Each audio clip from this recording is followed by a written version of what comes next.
What's up, everybody? Ryan Thomas, live on the Thomas Take Sports Podcast. Once again, bring you another edition of a hobby turned passion turned life changer.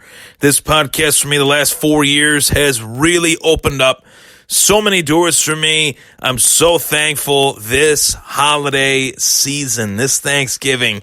I'm very thankful for all of the love and support that I have received from whether you're a fan of the Buffalo Bills, a member of Bills Mafia, whether you are a blue and gold Buffalo Sabres fan, or whether you are a baseball fan, fantasy football player, fantasy baseball player, or a big fan of combat sports, as I like to call it. Combat sports, mixed martial arts, boxing, and, you know, maybe eventually once professional wrestling gets a little bit better, we'll go down that road of professional wrestling. Maybe some SummerSlam, WrestleMania. You know, a time or two, I still watch it. I won't lie. All that being said, last night was the Thomas Takeover postgame show, another edition of my Bills postgame show. Live in Studio D in Cheektowaga with Degenerate Al and DJ Supreme of Trainwreck Sports as well. I am a representative of Trainwreck Sports as well. Thomas Takeover, taking over Bill's postgame shows live in Studio D in Cheektowaga. And you guys need to tune into that. That is available on the Trainwreck Sports Spotify, the Trainwreck Sports Apple Podcasts, as well as Trainwreck Sports SoundCloud. It's available on all my social media platforms as well. Twitter at Ryan Thomas Take, Twitter at Trainwreck Sports without the O, and just open your mind and open your ears and open your hearts to this Buffalo Bills post-game show. It was a very good one last night. Thought a lot of great points were made by myself, as always, as well. A lot of great points by Degenerate Al and DJ Supreme. So, all that being said, I'm going to shift gears here. I'm going to talk about an MMA topic that really burst onto the scene today with the return, possibly, of Nick Diaz. Nick Diaz was interviewed by the Howard Cosell of Mixed Martial Arts, Ariel Helwani, Ariel Helwani, and, okay, amongst the 45-minute interview, I believe, 55-minute interview, it was tough to follow, and I expected it to be tough to follow due to the fact that Nick Diaz just talks the way he talks. He goes on these tangents. He somewhat rambles and just really goes off. That's what I liked about the interview, and that's a little bit to an extent. What I didn't like about the interview was that it went everywhere. I mean, at some point they were talking about just a bunch of different things. I mean, I couldn't even name some of the topics of things that they were talking about on the air because I'm just not that type of guy. I don't want to be grimy. So tune into it for yourself. But what I'm going to try to do here is just give you guys my spin on the interview, my take on the interview, and what it could mean for a possible return from Nick Diaz. So I know a lot of MMA fans now that I didn't know 4 or 5 years ago. And what I mean by that is the sport of mixed martial arts was never supposed to be a sport. It was supposed to be a spectacle, a age-defying, age-old question of who would win in a fight between a karate guy and a wrestler. Who would win in a fight between a kickboxer and a jiu-jitsu player? Who would win in a fight with these different mixed martial arts disciplines? And as it's evolved, and as history has become just that, history, MMA has grown leaps and bounds. And along the way, there have been fighters that have provided MMA fans with telling memories of badass moments. And I think Nick Diaz is one of those guys that I think about at the very least, as far as a fighter that provided us with these just laugh out loud, hilarious, gangster, badass, whatever word you want to use, moments that the sport misses. Nate Diaz has provided us with moments very similar to that. Nate Diaz and Nick Diaz, they're pretty similar. But Nick Diaz was really the one that burst onto the scene first. He was the guy that really put up the middle finger to his opponent in the octagon prior to Big John McCarthy saying, "Let's get it on!" And that was really what Nick Diaz liked to do, and that's what Nick Diaz has done throughout his career. But Nick Diaz has not fought in what will be 5 years. 5 years. Not a 2-year layoff. Not a 1-year layoff. Not a 1-year layoff due to an injury. Not a 2-year layoff due to an injury. Not a 3-year layoff due to an injury. Or a 4-year layoff due to an injury. But 5 years on basically a break. A break from the lifestyle of being a UFC MMA fighter. And that's how I've always looked at this with Nick Diaz. With Nick Diaz, I've looked at it like he just is not a fan of this anymore. He really did not get into this for exposure, for fame, maybe for fortune, because at the end of the day, he is a prize fighter. But he got into it because it's really all he has ever known, and that's all he was ever really good at. And when you take a fighter like that, and you take him out of his element, and you put him in with the average Joes of society, that's when you start to see moments of struggle sometimes. And I think Nick Diaz has internally had those struggles of, well, what am I going to do now that I'm away from the sport? I'm on the outside looking in. I've lost some big fights, won some big fights. I really don't know what direction does my career head in? What direction does it go in? And that question has not been answered yet. That simple question of what direction does my career go in, that question has just not been answered. And that is why Nick Diaz hasn't returned to fighting. And I'll lay it out like this for you. For those of you that really have just started watching fighting, Nick Diaz, when he first burst onto the scene, was one of the first charismatic welterweights, first charismatic middleweight welterweight fighter that was really around, and competing at a high level and beating most of the fighters that he fought. He had his run in the UFC. Ultimately, he moved on from the UFC originally. And then when his days started in Strikeforce, this guy just went on a complete and total tear. And oftentimes throughout his championship run at Strikeforce, the age-old question, the talk of the town at the time, was what would happen if you put the UFC welterweight champion George St. Pierre against the Strikeforce welterweight champion Nick Diaz. That was a fight that really a lot of people thought, myself included to an extent, that Nick Diaz would pose the biggest threat to George St. Pierre due to the fact that Nick Diaz liked to taunt his opponents. He liked to bring out the certain mental edge to the game that George St. Pierre kind of battled against. He didn't really understand the mental warfare aspect of mixed martial arts. He looked at it as an honor, discipline type event, where Nick Diaz looked at it as a half-naked guy in, basically shorts with no shoes, no socks on, trying to hurt another guy. That's how he looked at it.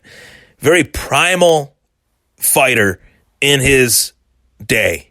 And I say in his day because this guy's been gone for 5 years. Who knows what version of Nick Diaz we would see. I highly doubt that Nick Diaz has taken the 5-year layoff that he has and hasn't trained a day. I highly doubt that. Nick Diaz is a tough guy.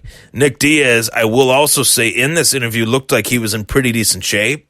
Nick Diaz, I will also say in this interview, looked like he has been maintaining his axis of his career. And what I mean by that is understanding the players, understanding the game. You might be out of the game, but you know who is involved. You know who has the stick. You know who has the ball. You know who is involved. And I give him credit for that because after 5 years, if I took 5 years off of anything and somebody asked me if I was going to do it again, I would say to myself, I don't even know who's involved. Who's even involved? So Nick Diaz's little brother, being the big name in the sport that he is today, I think that has actually helped Nick Diaz not only just stay relevant, but has also helped Nick Diaz maintain who the players are in the sport, who are the guys that he could call out that would be maybe a sexy matchup for him if he does decide to return. And that was the biggest question in the interview.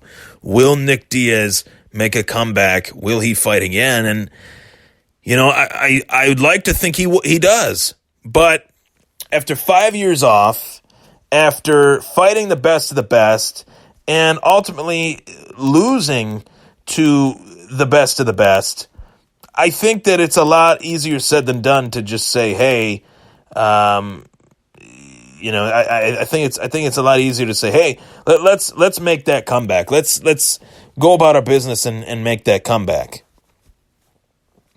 And I think that it's a comeback that fans would really love to see. I think it's a comeback that fans really need to see.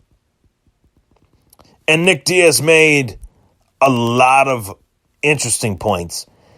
A really awesome quote that Nick Diaz said during the interview was, quote, "People copy me. I wrote the book, and I was just being honest, though. I tell no lies. How am I going to lie to all these people? I'm just pushing facts. It just sounded like gibberish when I was a kid. I might still sound like some type of thug life, and that's why I get nervous coming on with you because you're little collars and things." Nick Diaz is not what you would call an everyday man. This guy has experienced things that I would hope no one would ever experience. He's lived a rough style throughout his life. Rough lifestyle, I guess you could say. And he's real, 100%. I think that's the most appealing thing about Nick Diaz is that he is real. He is this guy that talks the talk, walks the walk, and says anything that comes to his mind. But when I rack my brain and really look at who he could fight, I just don't. It's almost as if he's been so far out of the game, he would have to fight someone from that era that also hasn't fought in a while, or maybe a fighter that has also fallen on some tough times. But Nick Diaz doesn't want to fight someone like that. He wants to fight someone that would put him right back in the mix. But a fight that I would like to see, fight that we've already seen in the career of Nick Diaz, and it's just me being the speculative person that I am and playing matchmaker for a moment, if you allow me to do so, would be another fight between Nick Diaz and Carlos Condit, who at the time of when Carlos Condit and Nick Diaz fought, that was a massive fight. That dictated who the next challenger would be for George St. Pierre.